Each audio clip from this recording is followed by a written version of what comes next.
दोस्तों पल्सर 400 यानी कि सबसे बड़ी पल्सर के लॉन्च के बाद आप लोग भी बहुत एक्साइटेड हो गए जैसे कि मैं हूं। और ये बाइक सीधा compete करने वाली है हीरो मैवरिक 440 के साथ, जिसने अभी अभी मार्केट में अपने पैर जमाने स्टार्ट ही किए थे। हमेशा से ही हीरो का और बजाज का बहुत तगड़ा कंपटीशन चल रहा है, और ये कंपटीशन अब अल्टीमेट लेवल पे आ गया है। दोस्तों हम बात करेंगे कि इन दोनों बाइक्स में से कौन सी बाइक बेस्ट है, लेकिन उससे पहले पल्सर की जो पुरानी यादें हैं उनको ताज़ा कर लेते हैं। इन्होंने अपने लॉन्च इवेंट में भी यही किया था कि इन्होंने स्टार्टिंग से दिखाया था कि किस तरह से पल्सर 2001 में इन्होंने लॉन्च की थी, और उसके बाद ये नंबर वन आइकन बन चुकी थी। इनके लॉन्च इवेंट को सबसे पहले इनके लॉन्च इवेंट में इन्होंने सबसे पहले अपनी वही फेमस एड दिखाई, जिसमें दिखाते हैं कि दो नर्स किस तरह से इस बाइक को देखकर कहती हैं कि इट्स अ बॉय, यानी कि ये एक मैनली बाइक है। और उसके बाद इन्होंने किस तरह से इस बाइक को प्रोग्रेस किया। आगे इन्होंने दिखाया कि किस तरह से पल्सर इंडिया के अंदर स्टंट बाइक्स वाला कल्चर लेके आई, और किस तरह से यूथ की ये फेवरेट बाइक बन गई थी। इन्होंने दिखाया कि ये कैसे 50+ कंट्रीज में 18 मिलियन बाइक्स बेच चुके हैं, और पल्सर के थ्रू ही ये लोग 100 बिलियन का रेवेन्यू जनरेट कर पाए हैं। और लास्ट में इन्होंने दिखाया कि 24 साल के बाद भी इनके लिए ये डन नहीं है, ये अभी भी पल्सर पे काम कर रहे हैं, और इन्होंने लॉन्च की है नई 400 सीसी वाली पल्सर। वैसे तो बजाज 400 सीसी में पहले डोमिनार भी लॉन्च कर चुका था, लेकिन पल्सर की जो पॉपुलैरिटी है उसकी वजह से इनको पल्सर के अंदर भी 400 सीसी का इंजन लाना था। खैर ये नई इम्प्रूवमेंट्स के साथ आई है। अब हम लोग इसको कंपेयर करते हैं हीरो की मैवरिक के साथ। बजाज ने पल्सर का एक ही वेरिएंट रखा है जिसमें सारे फीचर्स इन्होंने दे दिए हैं, और ये जो वेरिएंट है 4 कलर्स में आता है: white, black, red and grey colour. इनमें से मुझे दोस्तों वाइट कलर सबसे अच्छा लगा। आप कमेंट करके बताना कि आपको कौन सा कलर अच्छा लगता है।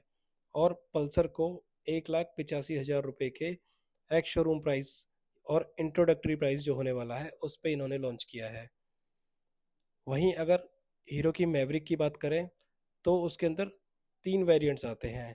एक बेस वेरिएंट जिसके अंदर आपको स्पोक व्हील्स देखने को मिलेंगे, वो 1,99,000 के एक्स शोरूम से स्टार्ट होता है, और उसके अंदर फीचर्स भी कम है। उसके बाद मिड वेरिएंट है जिसके अंदर आपको कुछ ज़्यादा फीचर्स मिल जाते हैं और साथ में अलॉय व्हील्स मिल जाते हैं। उसके बाद उनका एक टॉप वेरिएंट है, और कुल मिला के 4 कलर्स पे उसको लॉन्च किया गया है। जो उनका मिड वेरिएंट है वो लगभग 2,14,000 के एक्स शोरूम प्राइस का है, और जो टॉप वेरिएंट है वो 2,24,000 के एक्स शोरूम के साथ आता है। यानी कि अगर हम फीचर्स के मामले में कंपेयर करें तो मैवरिक का टॉप मॉडल पल्सर की 400 सीसी वाली बाइक के साथ compete करेगा। और प्राइस पॉइंट से देखें तो इनके अंदर लगभग 40,000 रुपये का डिफरेंस है एज ऑफ नाउ। दोस्तों ये तो बात रही इनके प्राइस की, जिसमें पल्सर एक क्लियर विनर है। अब बात कर लेते हैं इसकी पावर की। पल्सर के अंदर 373 सीसी का इंजन दिया गया है, जो लगभग 40 PS की पावर प्रोड्यूस करता है। एग्जैक्टली बोले तो 39.7 PS की पावर प्रोड्यूस करता है, और यह 35 न्यूटन मीटर का टॉर्क प्रोड्यूस करता है। तो 373 सीसी का इंजन होने के बाद भी पावर फिगर्स जो हैं वो काफ़ी अच्छे हैं। वहीं अगर मैवरिक की बात करें तो उसके अंदर 440 सीसी का इंजन आता है, लेकिन फिर भी जो उसके पावर फिगर्स हैं वो इतने अच्छे नहीं हैं। वो 27 PS की पावर प्रोड्यूस करती है, और टॉर्क के मामले में वो थोड़ी ज़्यादा है, 36 न्यूटन मीटर का टॉर्क प्रोड्यूस करती है। लेकिन अगर चलाने में आप इन दोनों को एक्सपीरियंस करेंगे तो जो मैवरिक है उसकी पावर फिगर्स कम आरपीएम में आपको देखने को मिल जाएंगे, जबकि पल्सर के जो पावर फिगर्स हैं वो 8,000 आरपीएम के आसपास आपको देखने को मिलेंगे। टेक्नोलॉजी की बात करें तो मोबाइल कनेक्टिविटी दोनों ही बाइक्स में आ जाती है, लेकिन पल्सर के अंदर टर्न बाय टर्न नेविगेशन का फीचर आपको मिल जाता है, और राइड बाय वायर आपको पल्सर के अंदर ही देखने को मिलेगा। मैवरिक 440 के अंदर ये नहीं दिया गया है, और इसी की वजह से पल्सर के अंदर आपको राइडिंग मोड्स देखने को मिल जाएंगे, जैसे कि rain, of road and highway. इस तरह के मोड्स आपको सिर्फ पल्सर में देखने को मिलेंगे, मैवरिक में ये आपको अभी भी मिसिंग है। वेट की बात करें तो मैवरिक के अंदर 191 केजी वेट है, जबकि पल्सर के अंदर 174 केजी वेट है। तो पल्सर आपको लाइट और फास्ट फील होगी। सीट हाइट की बात करें तो ज़्यादा डिफरेंस नहीं है, मैवरिक 803 है और पल्सर 807 है। ग्राउंड क्लियरेंस की बात करें तो ग्राउंड क्लियरेंस जो पल्सर में वो थोड़ा कम है, 168 mm का ग्राउंड क्लियरेंस आपको इसमें मिलता है, जबकि मैवरिक में 175 mm का ग्राउंड क्लियरेंस मिलता है। यानी कि ऑफ रोड और जब ब्रेकर्स को टैकल करने की बात आती है तो वहाँ पे मैवरिक अच्छा परफॉर्म करेगी। व्हील बेस की बात करें तो पल्सर का 1344 mm का व्हील बेस है, जबकि मैवरिक थोड़ी लंबी है, इसका 1388 mm का व्हील बेस है। लुक्स की अगर हम बात करें तो मैवरिक के अंदर जो लुक्स हैं वो फ्रेश हैं थोड़ी। ऐसी कम बाइक्स पहले लॉन्च हुई हैं, लेकिन लुक्स फिर भी सब्जेक्टिव हैं। कुछ लोगों को मैवरिक की लुक्स पसंद आ रही हैं, कुछ को बिल्कुल भी पसंद नहीं आ रही हैं।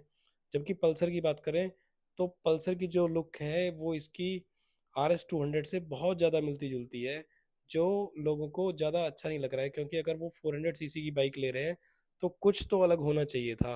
हालांकि थोड़ा बहुत कुछ अलग है, लेकिन पीछे से अगर आप बाइक को देखोगे तो एग्जैक्टली सेम दिखती है। तो लुक सब्जेक्टिव है। लुक्स के मामले में ये मैं आपके ऊपर छोड़ देता हूँ कि आप कौन सी बाइक को ज़्यादा अच्छा मानते हैं। कमेंट करके बताइएगा कि आपको लुक्स के मामले में मैवरिक 440 अच्छी लगती है या पल्सर NS 400Z अच्छी लगी। टायर्स की बात करें तो आगे के जो व्हील्स हैं दोनों में सेम है। दोनों में आगे का टायर 110 mm विड्थ का है, लेकिन पीछे का टायर पल्सर के अंदर 140 mm विड्थ का है और मैवरिक के अंदर 150 mm विड्थ का है। यानी कि मैवरिक का जो पीछे का टायर है वो थोड़ा ज़्यादा चौड़ा है। और अगर ब्रेक्स की बात करें तो दोनों के ही अंदर आपको सेम साइज़ की डिस्क देखने को मिलेंगी। पीछे की जो डिस्क है मैवरिक की थोड़ी सी बड़ी है पल्सर के मुकाबले, लेकिन ब्रेकिंग पावर में इतना ज़्यादा डिफरेंस आएगा नहीं, क्योंकि पल्सर थोड़ी सी लाइट वेट भी है मैवरिक के मुकाबले। बाकी इनके अंदर बहुत सारे सिमिलर फीचर्स हैं, जैसे कि डुअल चैनल ABS दोनों के अंदर आता है, अलॉय व्हील्स मिल जाते हैं टॉप मॉडल में ऑब्वियसली, और दोनों के अंदर आपको ट्यूबलेस टायर्स देखने को मिलेंगे। फ्यूल टैंक थोड़ा सा मैवरिक का बड़ा है, पल्सर का थोड़ा सा छोटा है। 12 लीटर का फ्यूल टैंक पल्सर के अंदर दिया गया है और मैवरिक के अंदर 13.5 लीटर का फ्यूल टैंक दिया जाता है। बाकी मोस्टली फीचर्स दोनों बाइक के सेम हैं, लेकिन जो सबसे बड़ा डिफरेंस था जो हमने शुरू में भी बात करी थी, प्राइस पॉइंट का है। भले ही ये इंट्रोडक्टरी प्राइस है पल्सर का, लेकिन अगर इसको 15,000 भी महंगा कर देते हैं, यानी कि 2 लाख रुपए कर देते हैं, फिर भी ये मैवरिक के मुकाबले 25,000 रुपये सस्ती होगी। तो दोस्तों आप बताना आपको ये कंपैरिजन वीडियो कैसी लगी। अगर आपको ये वीडियो अच्छी लगी हो तो लाइक करना, चैनल को सब्सक्राइब करना मत भूलना और इस वीडियो को अपने दोस्तों के साथ शेयर करना।